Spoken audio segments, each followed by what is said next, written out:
사랑하는 성도 여러분, 또한 미국, 캐나다, 온두라스, 페루, 아르헨티나, 독일, 프랑스, 러시아, 벨기에, 네덜란드, 그리고 케냐, 우간다, 콩고를 비롯한 아프리카 여러 나라들과 중국, 일본, 파키스탄, 인도네시아, 필리핀, 대만, 인도, 몽골, 이집트를 비롯하여 전 세계와 전국의 3,600여 개 지교의 성도 여러분, 지성전 성도 여러분, 전 세계 인터넷을 통해 예배드리는 모든 성도 여러분, 아동주일학교 어린이 여러분, 시청자 여러분, 오늘은 본문 말씀에 들어가기 전에 옛날 이야기 하나 소개해 드리겠습니다. 옛날 옛적에 청개구리 모자가 살았습니다. 그런데 이 청개구리 아들이 어머니 말씀에 어찌나 불순종을 하는지 매사에 거꾸로만 행동을 하는 것입니다. 혹시 여기에 그렇게 신앙생활하는 분 있으면 정말 청개구리 닮지 마시고 회개하시기 바래요. 아니, 나는 그렇게 안 해요. 뭘요? 하나님 동으로 가라 하면 서로 가고, 남으로 가라 하면 북으로 가는 분들, 하지 말라 하면 하고, 하라 하면 안 하고, 버리라 하면 안 버리고, 지키라 하면 안 지키는 분들, 이와 비슷하죠. 또 죄송합니다. 그래도 청개구리 참 깨끗하죠. 하라 하면 하지 않고, 하지 말라 하면 하고, 동으로 가라 하면 서쪽으로 가는 시기였지요. 이 아들 때문에 평생 마음고생을 한 엄마 청개구리가 마침내 임종을 맞아 유언을 남기게 되었습니다. 그 내용인즉 엄마의 무덤을 절대 산에 만들지 말고 강가에 만들어라 하는 것이었지요. 무덤을 산에 만들지 않고 강가에 만들면 장마철 홍수에 떠내려 가기가 쉽습니다. 그러나 어머니 말씀에 거꾸로만 하는 아들이니 이번에도 무덤을 강가에 만들어라 해야 산에 만들 것이라고 생각했기에 이처럼 유언을 거꾸로 남긴 것입니다. 그런데 엄마 청개구리가 죽은 후 아들 청개구리는 때늦은 후회를 합니다. 내가 평생 어머니 말씀에 불순종했으니 이제 이 죄를 어떻게 씻을 수 있겠는가 탄식하면서 마지막 유언이나마 순종하고자 강가의 어머니를 정성스럽게 묻어 드렸지요. 그리고 나서 장마철만 되면 우리 어머니 무덤이 떠내려가면 어떡하나 걱정이 되어서 개골개골 요란하게 우려된다는 것입니다. 물론 이것은 사람이 지어낸 이야기이지만 이 안에서도 교훈을 얻을 수가 있습니다. 사람이 한평생 많은 말을 하면서 살지만 그 중에서도 인생의 최후에 남긴 유언은 세상 사람들도 매우 중요하게 생각합니다. 불효하고 방탕하게 살던 자녀들도 부모님의 유언에는 어찌하든 순종하려고 하는 경우가 많고, 부모님도 자녀에게 유언을 남길 때는 자녀에게 꼭 필요하며 유익이 될 만한 당부를 남기고자 합니다. 그러나 그것도 지금부터 40년, 50년 전, 수백 년 전 이야기이고요. 지금은 부모님들이 유언을 남겨도 그 유언대로 살려고 하는 자녀 많지 않습니다. 오히려 유언장을 고치기도 하지요. 돈을 이렇게 요원해 놓으면 오히려 유언장을 고치고 아니면 유언장을 없애버리고 이렇게 또 달리 쓰기도 하고 또 변호사까지 yap자해서 이런 경우들이 참 많지 않습니까? 그리고 유언장에 나와 있는데도 그대로 하지 않냐고, 내가 더 왜 오빠는 더 많이 갖고 왜 누구는 더 많이 주고 왜 나는 적고 이러면서 다투는 그런 형제 가정도 꽤 있는 것을 보게 되지요. 자, 그런데 육의 부모와는 비교할 수 없이 저와 여러분을 사랑하시는 분이 바로 우리 하나님이시며 또한 주 예수님이십니다. 그런 예수님께서 십자가를 지고 죽으시기 전 마지막 힘을 다해 우리에게 남기신 말씀이 바로 가상칠언이지요. 오늘은 십자가의 도 16번째 말씀으로 가상칠언 중 3번째와 4번째 말씀을 증거합니다. 사랑하는 성도님들은 증거되는 말씀을 통해 예수님께서 남기신 소중한 말씀들을 하나하나 마음 깊이 새기시기 바랍니다. 그래서 우리를 위해 생명을 주신 예수님의 사랑 안에 온전히 거할 수 있는 여러분이 되시기를 주님의 이름으로 축원합니다. 사랑하는 성도 여러분, 가상칠언의 3번째 말씀은 요한복음 19장 26절에서 27절에 나옵니다. 예수께서 그 모친과 사랑하시는 제자가 곁에 섰는 것을 보시고 그 모친께 말씀하시되 여자여 보소서 아들이니이다 하시고 또 그 제자에게 이르시되 보라 내 어머니라 하신대. 즉 요한 주님의 제자 요한 내 어머니라 하신대. 그때부터 그 제자가 자기 집에 모시니라.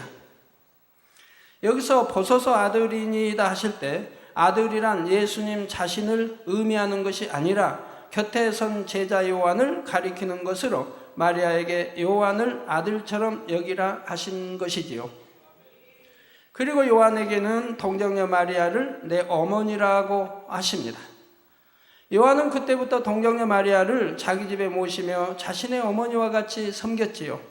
여기서 먼저 저와 여러분이 기억해야 할 것은 예수님께서 마리아에게 어머니여 하시는 것이 아니라 여자여 하고 부르셨다는 사실입니다. 이건 매우 중요한 것입니다. 꼭 명심하셔야 합니다. 우리 천주교에 다니는 분들이 이 말씀을 들으셔야 하는데 참 안타까운 일입니다.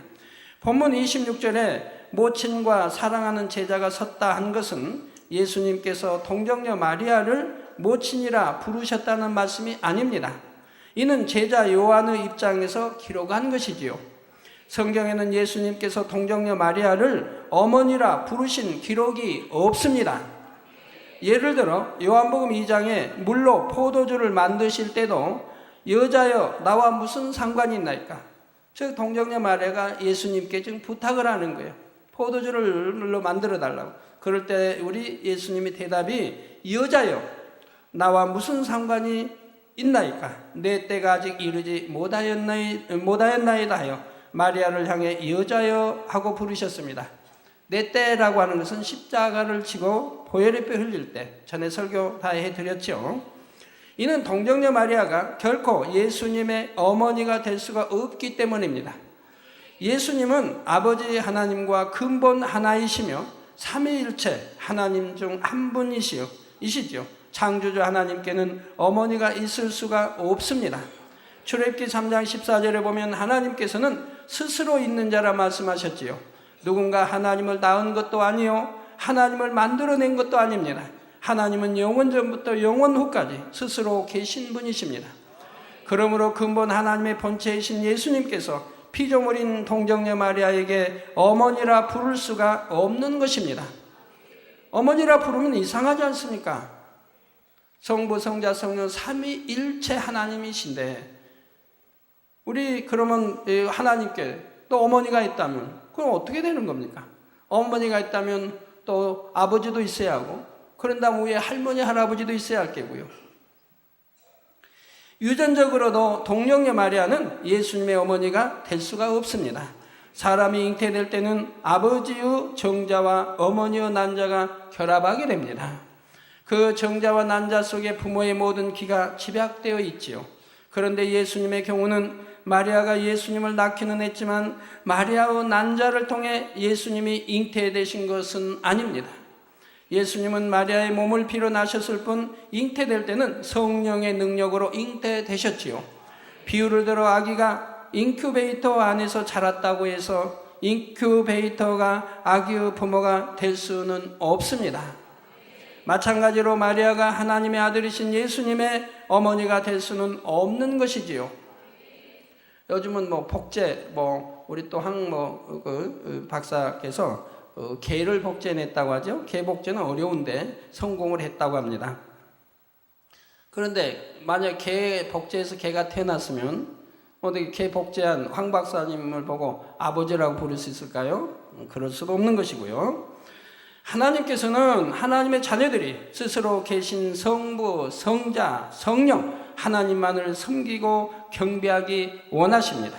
그래서 출애굽기 20장 3절에서 5절 전반절에 보면 너는 나 외에는 다른 신들을 내게 있게 말지니라.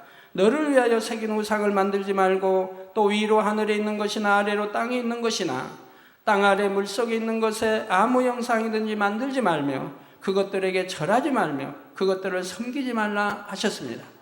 스스로 계신 하나님 외에는 어떤 피조물도 그 형상을 만들어 경배해서는 안 되는 것입니다.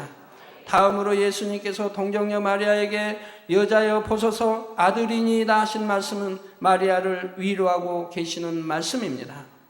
사랑하는 예수님께서 고난당하시는 것을 볼 때 마리아는 마치 칼로 마음을 찌르는 듯한 고통을 받고 있는 상황입니다. 자상하신 예수님께서는 이런 마리아를 기억하심으로 마지막 순간까지도 마리아를 위로하시며 제자 요한을 친아들처럼 의지하게 하신 것이지요. 그리고 요한에게는 보라 내 어머니라 하심으로 마리아를 어머니처럼 섬기도록 당부하셨습니다. 마리아는 동정녀로서 예수님을 낳은 후 남편인 요셉과 동침하여 여러 자녀들을 낳았습니다. 그러나 예수님께서는 마리아의 자녀들이 아니라 제자 요한에게 부탁하시며 내 어머니라 하셨지요. 여기서 우리는 우리의 참된 소속이 어디인지를 깨달아 알아야 합니다. 빌립보서 3장 20절에 오직 우리의 시민권은 하늘에 있는지라 거기로서 구원하는 자 곧 주 예수 그리스도를 기다리노니 했지요. 이 말씀처럼 구원받은 우리는 하늘의 시민권을 가진 천국의 백성입니다. 그렇기 때문에 천국의 백성이니 천국의 법도 하늘의 법도 하나님의 법도를 따라서 살아야 되지 않겠습니까? 우리가 유구 세상의 육의 시민권은 여러분 서울에 사시면 서울 특별 시민권을 가지고 있습니다. 아니면 우리 국적, 우리 대한민국의 국적을 가지고 있고요. 그래서 대한민국의 법을 따릅니다. 서울시에 사니까 서울시의 법을 따르는 것입니다. 그러나 여러분이 미국에 가시면 미국의 법을 따라야 됩니다. 그런데 우리의 시민권은, 영원한 시민권은 천국에 있으므로 우리 영은 바로 천국의 법도 하나님의 법도를 따라 살아야 하는 것입니다. 사람이 주님을 영접하는 순간 마치 아이가 태어났을 때 출생신고를 하는 것처럼 그 이름이 천국의 생명책에 기록되죠. 즉 여러분이 성령을 받는 그 시간에 여러분 대한민국 누구 몇 년, 몇 월, 며칠, 몇 시에 주님을 영접하여 바로 성령을 받은 하나님의 아들이다, 딸이다라고 생명책의 이름이 기록이 되어진다 이 말입니다. 생명책에 기록된 천국 백성들의 아버지는 하나님이시며 천국 백성들의 참된 형제자매는 주를 믿는 하나님의 자녀들입니다. 그러면 분명히 육의 부모가 우리를 낳았는데 왜 하나님은 우리의 아버지라 하는 것입니까? 이는 우리 생명의 근원이 하나님께로부터 왔기 때문입니다. 우리의 몸을 낳은 것은 육의 부모이지만 근본적으로 부모의 정자와 난자도 하나님께서 주신 것이지요. 아버지의 아버지, 그 아버지 이렇게 계속해서 거슬러 올라가면 결국 우리 모두의 조상은 아담입니다. 참 족보 따지는 분들 참 이해가 되지 않아요. 족보 따지는 우리 누구의 가문이고 무슨 시에 뭐 어디에 어디 태생이고 뭐 하는 거 참 이해가 되지 않아요. 그 우리나라 성씨가 좋은 많습니까? 그런 것 성씨 좋은 많은 성씨에 그 거슬러 올라가면 이 조선 왕조 또는 고구려 고려 때 많이 나올 텐데 고려 초기에 그럼 그가 조상입니까? 그 조상을 낳은 또 있을 거 아닙니까? 또 아버지가 있고 할머니 할아버지가 있고 있지 않습니까? 결국 거슬러 올라가면 우리는 아담의 모두 한 형제라 이 말입니다. 모두 한 형제 자매입니다. 같은 핏줄을 받은 모두가 형제 자매인데 마치 그냥 같은 성씨만 같으면 또 고향이 같으면 이 조그만 나라에도 왜 그렇게 고향 따지는지 다 한 부모 밑에서 다 같은 길을 피를 받고 태어났는데 말이에요. 그래서 저는 개척이 지금까지 고향 어디 따지고 호남분이가 따지고 해본 적 없고 족보 따져본 적 없어요. 왜? 이 영적인 뜻을 알기 때문에. 우리 모두의 조상은 아담입니다. 인류의 시조인 아담의 생명은 하나님께로부터 왔지요. 하나님께서 친히 아담의 몸을 만드시고 그 안에 생기를 불어 넣으셨습니다. 그러니 결국은 근본적으로 우리 생명은 하나님으로부터 왔다는 사실입니다. 또한 사람이 결혼하여 자녀를 낳는다고는 해도 하나님께서 허락하지 않으시면 생명을 잉태할 수가 없습니다. 또한 잉태된 아이에게 영혼을 주시는 것도 하나님의 소관이지요. 의학이 발달하여 사람을 복제한다고 설령 쳐도 우리 이 형상만 사람이지 바로 만물의 영장인 사람이 태어날 수는 없는 것입니다. 저번에 개를 복제하면서 사람 복제는 불가능하다 이런 말이 나오더라고요. 그런데 우리 사람 복제는 불가능합니다. 그러나 설령 예를 가정해서 수백 년 후에 복제를 한다 해도 그거는 이 사람의 형상만 닮은 것이지 내용물은 닮을 수가 없다 이 말이에요. 즉 영이 없는 짐승과 같은 그런 사람 형상이 나온다 이 말입니다. 그러니까 사람 복제는 되지 않는 거예요. 사람은 영이 있어야 돼. 영이 없으면 짐승과 다름없으니 형상만 사람이라 이 말입니다. 그러니 복제는 불가능하지요. 오늘날 과학이 발달하다 보니 유전공학으로 인류를 복제하는 기술에 대해 많은 논란이 있는 것도 봅니다. 그러나 앞으로 아무리 유전공학이 발달한다 해도 영원히 사람의 영혼을 만들어낼 수는 없습니다. 설령 사람의 형상 곧 육은 복제할 수 있다 해도 하나님께서 그 안에 영을 주시지 않으니 그 복제된 형상은 짐승과 다름이 없으며 참된 사람이라 할 수 없는 것입니다. 또 잉태된 자녀의 성별이나 성품, 외모도 부모가 원하는 대로 할 수 있는 것이 아니지요. 오직 한 분 하나님만이 사람의 생명을 주관하실 수 있는 것입니다. 본교회에서는 잉태하지 못하던 부부가 하나님의 능력으로 잉태한 사례가 아주 많습니다. 이분들은 결혼한 지 3년, 5년, 7년, 심지어 10년, 어떤 분은 21년 이상씩 잉태하지 못하므로 병원도 가보고 온갖 방법을 동원해 보았지만 결국 아이를 갖지 못했던 분들이지요. 그런데 저에게 나타나는 하나님의 권능을 듣고 믿음으로 나와서 기도받았을 때 하나님의 역사로 잉태하게 되었던 것입니다. 특히 1993년에 부흥성회 때는 하나님께서 저를 주관하셔서 거기 참석한 성도들에게 잉태의 축복을 선포하고 기도하게 하심으로 수십 쌍의 부부가 거의 비슷한 시기에 잉태하게 되었지요. 잉태 못하던 부부들이. 그래서 4년, 5년 후 본교의 부설 선교회에는 그 부흥성회를 통해 잉태된 아이들이 한꺼번에 입학하는 은혜로운 일도 있었습니다. 이처럼 하나님께 의지하여 잉태의 축복을 받은 한 부부의 간증을 소개하겠습니다. 본교회의 이재성, 서리숙 집사 부부는 본교회에 오기 전 결혼한 지 7년 동안 아이를 갖지 못하고 있었습니다. 그러던 중 이들 부부는 본교회의 부흥성에 참석하여 살아계신 하나님을 만나는 체험을 했습니다. 아내는 5년 동안 고통받던 중농증을 치료받았고 남편도 오랫동안 앓고 있던 12지장 궤양을 치료받았지요. 이러한 체험을 통해 믿음이 생긴 부부는 이번에는 하나님의 역사로 잉태하기 원하여 저에게 나와 기도를 받았습니다. 하나님께서는 그 기도에 응답하시어 결혼 후 7년 만에 예쁜 딸을 주셨지요. 이런 과정을 통해 얻은 귀한 아기가 11개월이 되었을 때의 일입니다.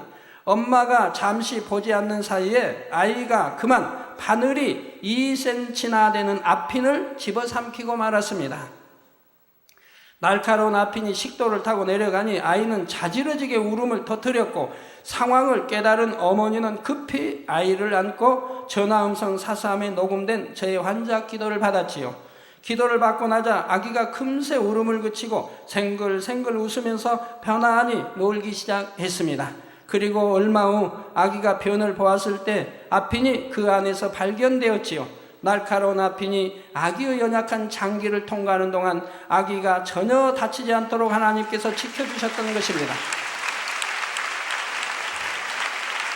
아주 어린 아기가 저렇게 2cm 앞핀을 삼겼으니 어찌 되겠습니까?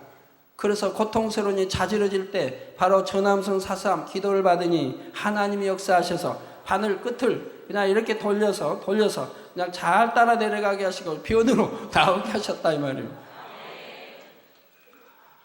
사랑하는 성도 여러분, 사람에게 영혼을 주시는 분도 하나님이시요 생사복을 주관하시는 분도 하나님이시며 이런 하나님께서 바로 저와 여러분의 아버지가 되십니다.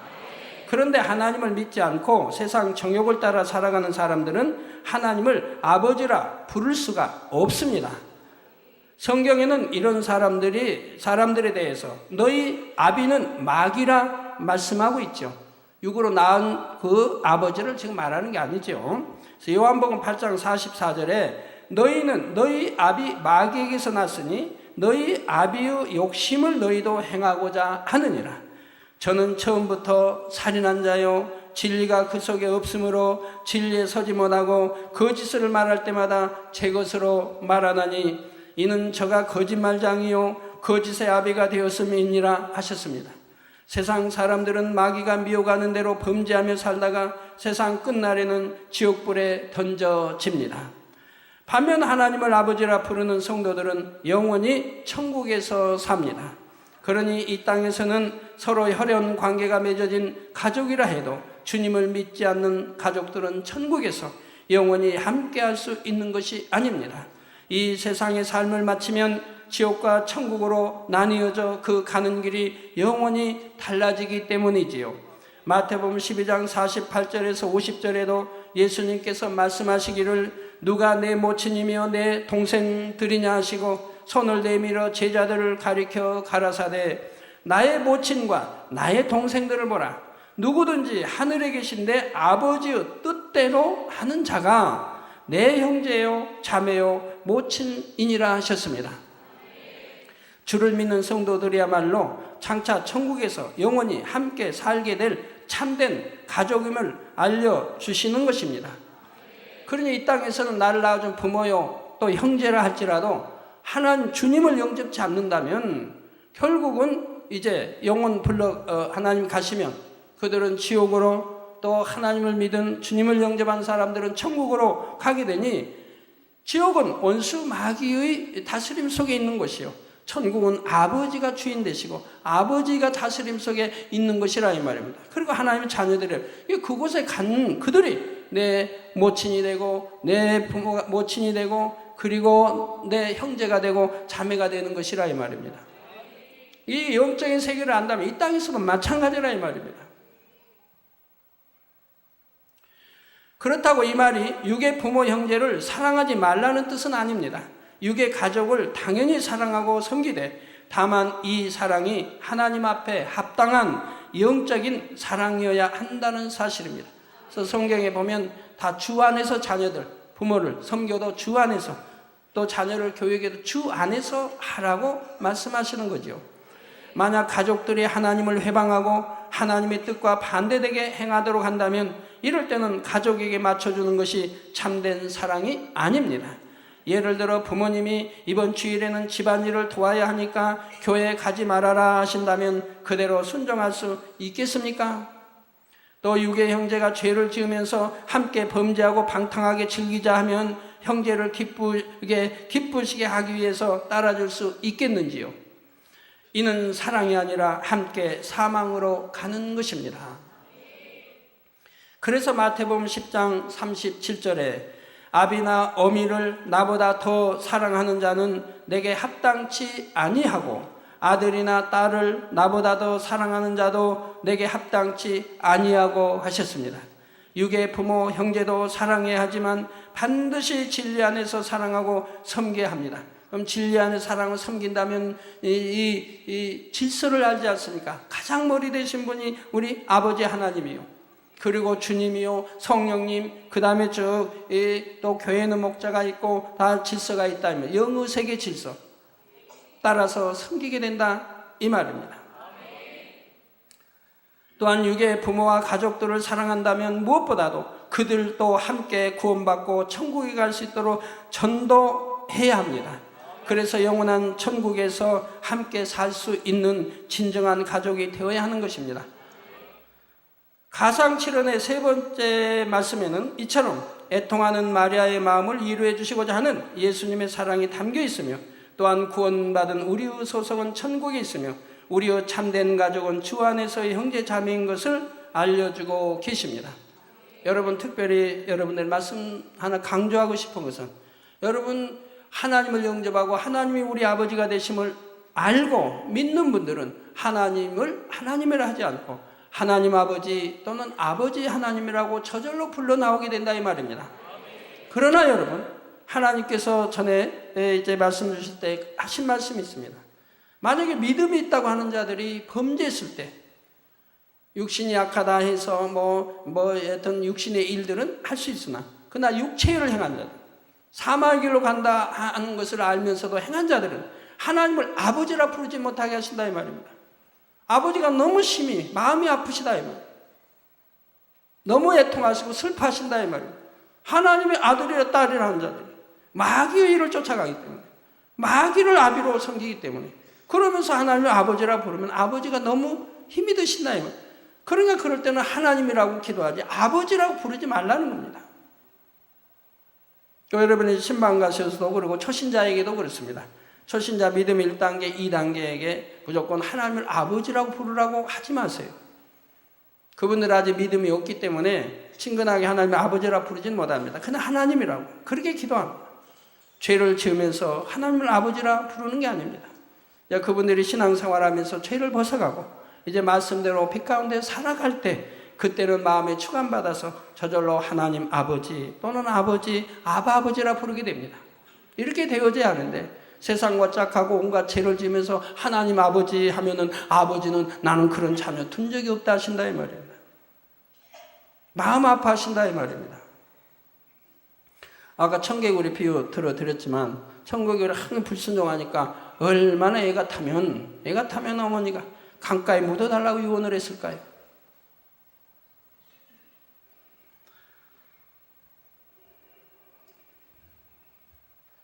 그리고 여러분들이 대표기도나 기도하신 분들, 또 사회 단에서 인도할 때는 하나님을 하나님 또는 아버지 하나님 이렇게 이제 부르게 되지요.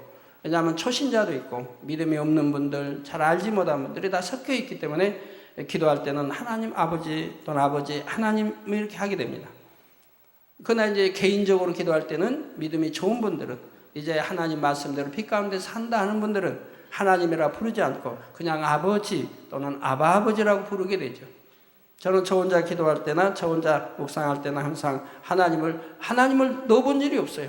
그냥 아버지 또는 아버지 하나님, 아바 아버지 또는 아버지 이렇게 이제 부르며 기도하게 되죠. 아버지 하나님 하면 좀 거리가 좀 먼 것 같아요. 다음으로 가상칠언 중 네 번째 말씀은 마태복음 27장 46절에 나옵니다. 제9시쯤에 예수께서 크게 소리질러 가라사대 엘리 엘리 라마 사막다니 하시니 이는 곧 나의 하나님 어찌하여 나를 버리셨나이까 하는 뜻이라 했지요. 이 때가 제9시쯤이라 했습니다. 성경 사복음서를 다 읽어보세요. 우리 주님이 아버지 즉 하나님을 하나님이라 부른 적이 없습니다. 오직 항상 아버지라 했습니다. 처음 공생의 시작부터 항상 아버지라고만 제자들이 가르쳤습니다. 그런데 여기에서 딱 아버지 말이 빠진 나의 하나님 어찌하여 나를 버리셨나이까라는 말이 나온다, 말씀이 나온다 이 말이에요. 마가복음 15장 25절을 보면 때가 제3시가 되어 십자가에 못 박으니라 하여 제3시 즉 우리 시간으로 하면 아침 9시경에 십자가에 못 박히셨습니다. 그래서 제9시가 되었다면 혹독한 고통 속에 피를 흘리시면서 6시간째 매달려 계셨다는 말이지요. 혹자는 어찌하여 나를 버리셨나이까 하신 말씀을 두고 예수님께서 심한 고통으로 인해 하나님을 원망하시는가 보다 하고 오해하기도 합니다. 그러나 예수님께서는 하나님을 원망하시거나 고통으로 인해 탄식하신 것이 결코 아닙니다. 예수님께서는 이 땅에 오시기 전부터 이미 앞으로 되어질 일을 다 하셨고 십자가의 고통에 대해서도 다 아셨습니다. 그러면서도 아버지의 섭리를 이루기 위해 기꺼이 십자가의 길을 선택하셨지요. 그런 예수님께서 더구나 모든 고통이 끝날 때가 되었는데 이제 와서 하나님을 원망하실 리가 없습니다. 이 말씀에는 원망이나 탄식이 아니라 중요한 영적인 의미가 담긴 것입니다. 먼저 이 말씀을 하실 때 예수님께서는 크게 소리질러 말씀하셨다 했지요. 예수님께서는 이렇게 소리 지르실 만한 기운이 남아있지도 않으셨습니다. 밤새 끌려다니며 신문을 받으셨고 심한 채찍질을 당하셨지요. 몇 차례나 쓰러지시면서 무거운 십자가를 지고 골고다 언덕을 오르셨습니다. 이런 상태에서 십자가에 못 박히셨고 6시간을 피 흘리며 매달려 계십니다. 그러니 작은 소리로 말씀하시기도 힘든 상황인데 힘을 다해 큰 소리로 말씀하고 계시는 것입니다. 이는 바로 모든 사람들이 이 말씀을 듣고 깨달아야 하기 때문입니다. 왜 예수님께서 하나님께 버림받으셔야만 했는지, 왜 참혹한 십자가에 못 박히셔야만 했는지 모든 사람이 듣고 깨닫기를 원하신 것이지요. 지금 예수님께서는 저주받은 십자가에 달리시기까지 하나님으로부터 철저히 버림받으신 상태입니다. 그 이유가 무엇입니까? 바로 죄인된 모든 인류의 죄를 대속하시기 위해서 스스로 홀로 이 짐을, 죄의 짐을 지신 것입니다. 담당하신 것입니다. 우리 모두가 율법의 저주로 인해 하나님으로부터 버림받을 운명이었는데 예수님께서 그 저주를 대신 받으시고 하나님으로부터 버림받으신 것입니다.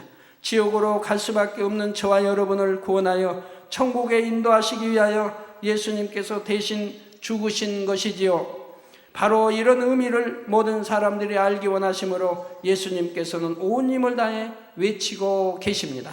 사랑하는 성도 여러분, 성경에 보면 예수님께서는 하나님을 부르실 때 항상 친근하게 아버지라 부르셨습니다. 사람들이 하나님을 믿고 기도하기 시작하면 처음에는 하나님이라고 부릅니다. 그러다가 믿음이 자라는 만큼 점차 하나님 아버지 혹은 아버지 하나님이라고 부르지요. 하나님께서 아버지심이 마음에서 믿어지기 때문에 자연스럽게 아버지라는 표현을 쓰게 되는 것입니다. 더 깊이 하나님을 사랑하고 교통하는 사람들은 하나님이라는 호칭도 잘 붙이지 않고 그냥 아버지 혹은 아바 아버지라고 표현하지요. 너무나 다정하고 사랑스러운 아버지이시기에 굳이 하나님이라는 말도 잘 붙이지 않는 것입니다. 그만큼 하나님과의 사이에 개인적이고 친밀한 관계가 이루어진 것이지요. 비유를 들어서 대기업 회장의 아들이 계열사의 사장을 맡고 있다고 합시다. 그러면 사장인 아들이 회장을 부를 때 공식적인 자리에서는 회장님이라고 하겠지만 사적인 자리에서는 아버지라고 부릅니다. 만약 가정에서 집안에서도 식탁을 놓고도 회장님 아들이 아버지한테 한다고 하면 이 얼마나 거리가 먼 일입니까? 거기에서는 사적인 이런 일에서는 아버지라고 부른다 이 말입니다. 만약 사적인 자리에서도 회장님이라고 부른다면 이 부자 관계는 뭔가 어색한 관계이겠지요. 성도들이 하나님을 대할 때도 마찬가지입니다.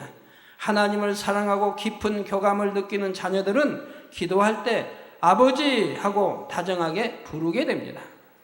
단 많은 사람들이 모인 자리에서 공식적으로 대표 기도를 할 때는 믿음이 크고 적은 여러 사람을 대표하는 것이니 하나님 혹은 아버지 하나님이라고 부르는 것이 더 적절한 것이고요. 예수님께서는 하나님의 아들로서 항상 깊은 사랑을 나누셨고 기도하실 때도 늘 아버지라 부르셨습니다. 그런데 본문에는 유독 나의 하나님이라고 부르고 계시는 것입니다. 그 이유가 무엇일까요? 이는 바로 저주받은 죄인의 입장에서 하나님을 부르시는 것이기 때문입니다. 예수님은 지금 인류의 모든 저주를 대신 지시고 죄인의 신분으로 십자가에 달리셨지요. 거룩하신 하나님을 향해 죄인이 감히 아버지라 부를 수 없는 것입니다. 그러니까 빛 가운데 살지 않을 때, 죄를 지으며 살 때는 하나님을 아버지라 부를 수가 없다 이 말입니다. 더군다나 믿음이 있다고 하는 사람들이 사망의 길로 가는 육체의 일을 행했을 때는 하나님을 아버지라 불러서는 아니 되는 것이고요. 그러니 지금 예수님께서도 죄인들을 대신하여 버림받고 십자가에 달리셨음을 말씀하시는 장면에서는 아버지라 하지 않으시고 하나님이라 하신 것입니다. 여러분도 마찬가지입니다. 주를 믿는다면서도 여전히 죄 가운데 살 때는 하나님의 자녀로서 당당하게 기도할 수가 없습니다. 그래서 성경에서 죄를 짓지 않을 때, 마음에 내가 책망할 수 없을 때는 하나님께 무엇이나 구하라고 했잖아요. 그러면 다 주신다고. 하나님의 뜻대로 살지도 않고 하나님의 대적 원수마귀 사단이 미혹하는 대로 살아가면서 하나님을 담대하게 아버지라고 부를 수는 없는 것이고, 또 아버지라 부른다 해서 응답이 오는 것도 아닌 것이고, 하나님께서도 너는 정녕 내 자녀라, 내 아들이고 딸이다 인정하실 수가 없는 것이고요. 예수님께서는 아무 죄 없으신 하나님의 아들이시면서도 죄인들을 대신하여 버림받으셨으며 그로 인해 아버지라 부르시지도 못하고 계십니다. 이처럼 예수님께서 하늘의 모든 영광을 다 버리고 죄인들과 같이 버림받으신 이유를 깨닫게 하시고자 예수님께서는 힘을 다해 큰 소리로 말씀하고 계십니다. 하나님께서 왜 나를 버리신 줄 아느냐? 내가 이처럼 버림받은 것은 바로 너희를 사랑하여 너희 죄를 대속하기 위함이라 하고 모든 사람에게 알리기 원하시는 것이지요. 이렇게 크게 외치신 또 한 가지 이유는 하나님께서 죄인들을 위해 독생자까지 내어주셨건만 여전히 수많은 사람들이 이를 알지 못하고 세상과 짝하여 사망의 길로 가기 때문입니다. 모든 영혼들이 예수님께서 십자가에 달리신 이유를 알아서 구세주로 영접하고 생명을 얻기 원하심으로 이처럼 큰 소리로 외치고 계시는 것이지요. 결론을 말씀드립니다. 사랑하는 성도 여러분, 오늘은 가상 7원 중 세 번째와 네 번째 말씀을 증거했습니다. 세 번째는 여자여 보소서 아들이니이다 하신 말씀과 보라 내 즉 요한의 어머니라 하신 말씀입니다. 이 말씀을 통해서는 우리 하나님의 자녀들의 영적인 소속에 대해 알려주고 계시지요. 곧 구원받은 우리의 본향은 천국이며 우리의 진정한 형제자매는 믿음 안에서의 형제자매임을 알려주시는 것입니다. 네 번째는 나의 하나님 어찌하여 나를 버리셨나이까 하셨습니다. 이는 예수님께서 죄인들을 구원하기 위해 죽으셨으니 이제는 죄에서 떠나 생명의 길로 갈 수 있도록 깨우쳐 주신 말씀입니다. 여러분이 예수님께서 우리 죄를 인해 버림받으셨고 십자가에서 죽으셨음을 중심에 믿는다면 더 이상 죄 가운데 거하지 말고 거룩하게 구별된 삶을 살아야 합니다. 그래서 하나님을 아버지라 부를 수 있는 자녀들이 되어야 하는 것입니다. 또한 이 구원의 도를 세상에 열심히 전파하여 진리를 알지 못하여 사망으로 가는 많은 영혼들을 구원의 길로 인도할 수 있어야 하지요. 사랑하는 성도님들은 예수님께서 남기신 모든 말씀을 깨닫고 마음에 깊이 새기심으로 날마다 하나님 앞에 합당한 삶을 살 수 있기를 부탁드립니다. 그래서 장차 천국에서도 가장 영광스러운 처소에서 영원히 주님과 함께 거하는 여러분이 다 되시기를 주님의 이름으로 축원합니다.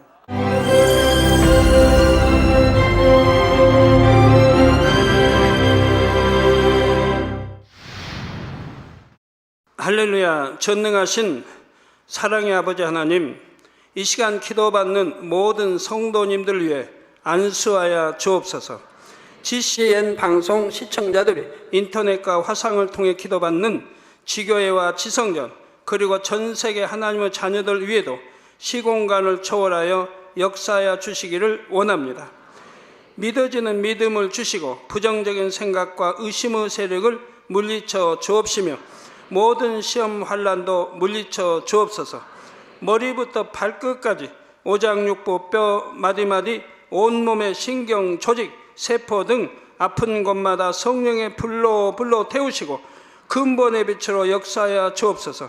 예수 그리스도의 이름으로 명하노니 원수마귀 사단 모든 질병 균 연약함아 물러가라. 빛이 임하라. 모든 불친 난치병도 성령의 불로 태워 깨끗게 하여 주옵소서. 말라리아를 비롯한 모든 풍토병도 물리쳐 주옵소서. 감기, 기침, 열, 몸살, 독감 등 각종 유행성 질병도 다 물러가라. 어떠한 유행성 질병 균도 틈타지 않게 지켜 주옵소서.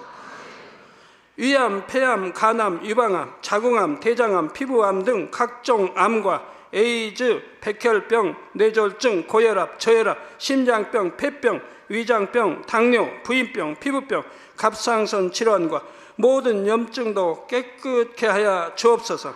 소아마비, 중풍, 관절염, 디스크도 온전케 하여 주옵소서. 요통, 두통, 신경통을 비롯한 모든 통증은 사라질지어다.